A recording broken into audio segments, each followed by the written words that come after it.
प्रेम क्या है? राधा और कृष्ण। वह सारा दिन और रात श्याम के बारे में सोचती, श्याम सारी रात और दिन राधा के बारे में सोचती। श्याम ने मित्रों से कहा, उसकी सुनहरी काया, उसकी आंखें, उसकी मुस्कान, उसके कदमों में पड़ी पायल की रुंझुन, दौड़ते हुए उसकी साड़ी की सरसराहट, हिलने से उसकी चूड़ियों की खनखनाहट, मैं तो हर पल वही सब सोचता रहता हूँ। राधा ने अपनी सखियों से कहा, उसकी श्यामल देह, उसकी मुस्कान, उसकी जीवन से भरी आँखें, उसके माथे का मोर पंख, गर्दन में वन पुष्पों की माल, मैं तो हर पल उन्हें ही सोचा करती हूँ। तुम उससे चाहते क्या हो? मित्रों ने पूछा। वे बोले, चाहना चाहना कुछ नहीं है, मैं तो केवल एक पात्र बनना चाहता हूँ। जो भी दे उसे ग्रहण करना है। तुम उससे क्या चाहती हो? सखियों ने पूछा।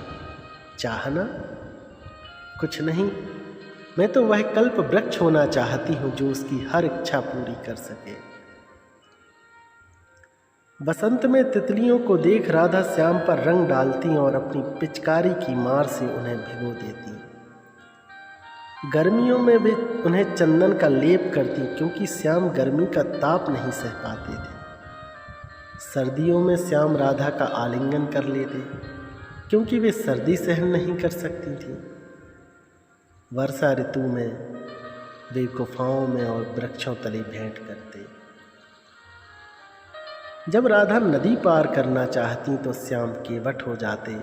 जब राधा के वस्त्र मलिन होते तो वे धोबी बन जाते। जब राधा का मन उचाट होता तो वे कथावाचक बन जाते। ग्वाल कहते, महादेव शिव ने प्रेम और काम के देवता कामदेव को जलाकर भस्म कर दिया। तभी तो शिव एक हिमाच्छादित पर्वत पर सबके समान जी रहे हैं। परंतु हमारे संसार को देखो, हमारा मधुबन प्रत्येक वृक्ष फल फूल रहा है, हर कली सुगंधित है और नदियां चंद्रमा की किरणों में जगमगाती हैं। आकाश मुदित होकर जगमग करता है, तितलियां आनंद से उमगती हैं, मधुमक्खियां स्नेह का राग सुनाती हैं, क्योंकि यहाँ श्याम है। वे कामदेव से कहीं अधिक मनमोहक हैं।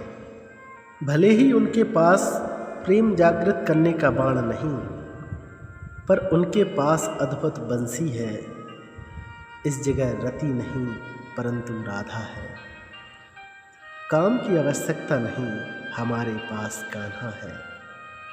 ग्वालनों ने श्याम को मछलियों की आकृति वाले कर्णफूल दिए। उन्होंने उन्हें तोतों के अंकन वाली पताका दी। तुम काम का प्रतिरूप हो, परंतु तुम वासना नहीं, तुम प्रेम हो।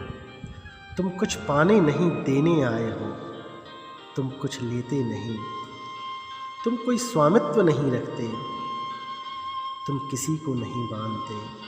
तुम्हारे प्रेम में हम मुक्त, स्वतंत्र, जीवंत और निर्भीक हुए।